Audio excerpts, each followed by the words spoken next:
நியூஸ்7 தமிழ் செய்தி அன்பு பாலம் வாயிலாக ஒசூர் அருகே முதுகுத்தண்டு பாதிக்கப்பட்டு 40 ஆண்டுகளாக நடக்க முடியாமல் அவதிப்படும் நபருக்கு இருசக்கர வாகனம் வாங்கி தருவதாக தவேகவினர் நேரில் சென்று உறுதியளித்தனர். கிருஷ்ணகிரி மாவட்டம் ஒசூர் அடுத்த கெலமங்கலம் அருகே உள்ள தொட்டப்பேலூர் என்னும் கிராமத்தை சேர்ந்தவர் 68 வயதான கோவிந்தன். கூலி தொழிலாளியான இவருக்கு கடந்த 40 ஆண்டுகளுக்கு முன்பு தென்னை மரத்திலிருந்து கீழே விழுந்தபோது முதுகுத்தண்டில் ஏற்பட்ட பாதிப்பால் 2 கால்கள் செயலிழந்து மாற்றுத்திறனாளியானார். இவருக்கு 4 பெண்கள், 1 ஆண் குழந்தை என 5 பிள்ளைகள் உள்ளனர். அனைவருக்கும் திருமணமாகிவிட கோவிந்தன் மனைவி லட்சுமிதான் குடும்பத்தின் பாரத்தை ஏற்று இதனால் வரை அனைவரையும் காப்பாற்றி கரை சேர்த்துள்ளார். கோவிந்தன் கடந்த 20 ஆண்டுகளாக மாவட்ட ஆட்சித்தலைவர்களை நேரில் சந்தித்து வாழ்வாதாரத்திற்கு இருசக்கர வாகனம் கேட்டு விண்ணப்பித்தும் இதனால் வரை அவருக்கு எந்த தீர்வும் கிடைக்கவில்லை. இந்நிலையில் மாற்றுத்திறனாளி கோவிந்தன் நியூஸ்7 தமிழ் அன்பு பாலம் வாயிலாக கடந்த 11ஆம் தேதி உதவி கேட்டிருந்தார்.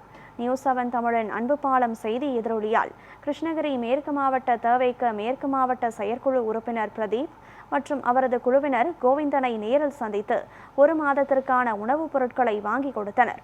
மேலும் இருசக்கர வாகனத்தை வழங்க இருப்பதாக கூறியுள்ளனர்.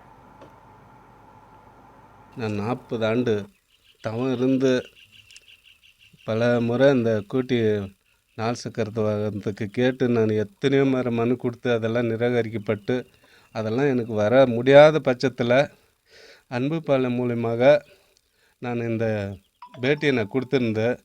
அவங்க வந்து எடுத்துன்னு போயிட்டு டிவி மூலமாக அவங்க ஒளிபரப்பி அவங்க மூலிமா இப்போ ஆளுங்கட்சி தவேக பிரதீப் இவங்க எல்லாம் வந்துன்னுக்குறாங்க.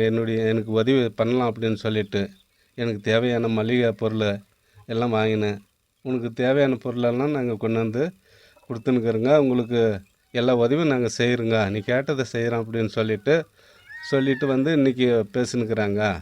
சரி, அதனால தான் இப்போ வந்து இந்த அன்பு பாலம் மூலிமா அவங்களுக்கு ரொம்ப நன்றி சொல்கிறேன்.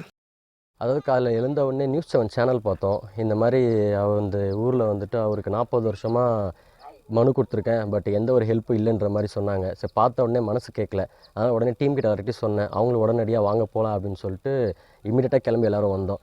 இங்கே வந்ததுக்கப்புறமா தான் தெரியுது அவர் படுற கஷ்டம் எல்லாமே. இப்போதைக்கு எங்களால் முடிஞ்சது உடனடியாக அவருக்கு தேவையான மளிகை சாமான்லாம் கொடுத்துருக்கோம். கூடிய விரைவில் பார்த்திங்கன்னா அவர் 40 வருஷமாக போராடின ஒரு விஷயத்தை கண்டிப்பாக நாங்கள் செஞ்சு கொடுப்போம். அது இடத்துல நாங்கள் ப்ராமிஸ் பண்ணிட்டு போகிறோம். தமிழக வெற்றி கழகம்னா என்னன்றதை காட்டுறோம். எந்த கட்சி செஞ்சு கொடுக்கலன்ற ஒரு கோரிக்கையை தமிழக வெற்றி கழகம் நிறைவேற்றி கொடுக்கும்னு நான் தெரிவிச்சுக்கிறேன்.